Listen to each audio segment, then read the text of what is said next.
Genesis chapter 32. Now as Jacob went on his way, the angels of God met him. Jacob said when he saw them, "This is God's camp." So he named that place Mahanaim.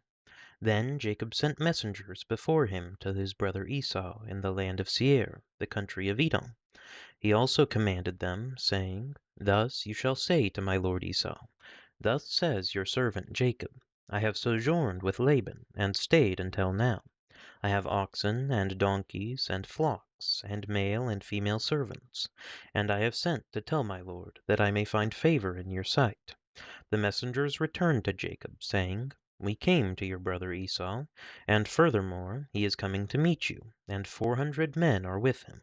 Then Jacob was greatly afraid and distressed, and he divided the people who were with him, and the flocks, and the herds, and the camels, into 2 companies. For he said, "If Esau comes to the one company and attacks it, then the company which is left will escape."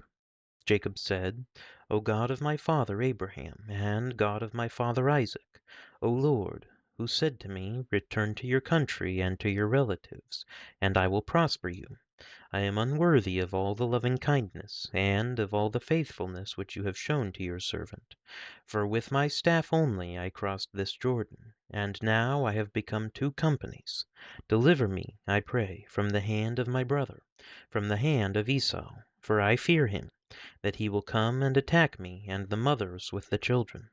For you said, I will surely prosper you and make your descendants as the sand of the sea, which is too great to be numbered." So he spent the night there. Then he selected from what he had with him a present for his brother Esau: 200 female goats and 20 male goats, 200 ewes and 20 rams, 30 milking camels and their colts, 40 cows and 10 bulls, 20 female donkeys and 10 male donkeys. He delivered them into the hand of his servants, every drove by itself, and said to his servants, "Pass on before me, and put a space between droves." He commanded the one in front, saying, "When my brother Esau meets you and asks you, saying, To whom do you belong, and where are you going, and to whom do these animals in front of you belong?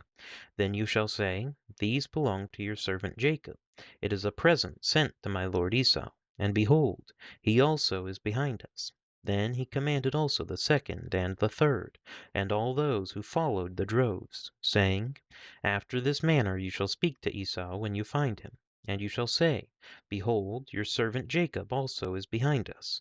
For he said, I will appease him with the present that goes before me. Then afterward I will see his face. Perhaps he will accept me." So the present passed on before him, while he himself spent that night in the camp. Now he arose that same night, and took his 2 wives and his 2 maids, and his 11 children, and crossed the ford of the Jabbok. He took them and sent them across the stream, and he sent across whatever he had. Then Jacob was left alone, and a man wrestled with him until daybreak. When he saw that he had not prevailed against him, he touched the socket of his thigh. So the socket of Jacob's thigh was dislocated while he wrestled with him. Then he said, "Let me go, for the dawn is breaking." But he said, "I will not let you go, unless you bless me." So he said to him, "What is your name?" And he said, "Jacob."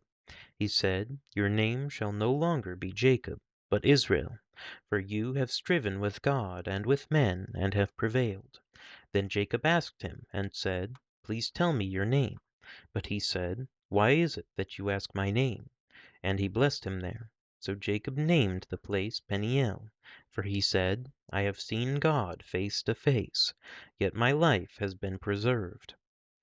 Now the sun rose upon him just as he crossed over Penuel, and he was limping on his thigh. Therefore to this day the sons of Israel do not eat the sinew of the hip, which is on the socket of the thigh, because he touched the socket of Jacob's thigh in the sinew of the hip.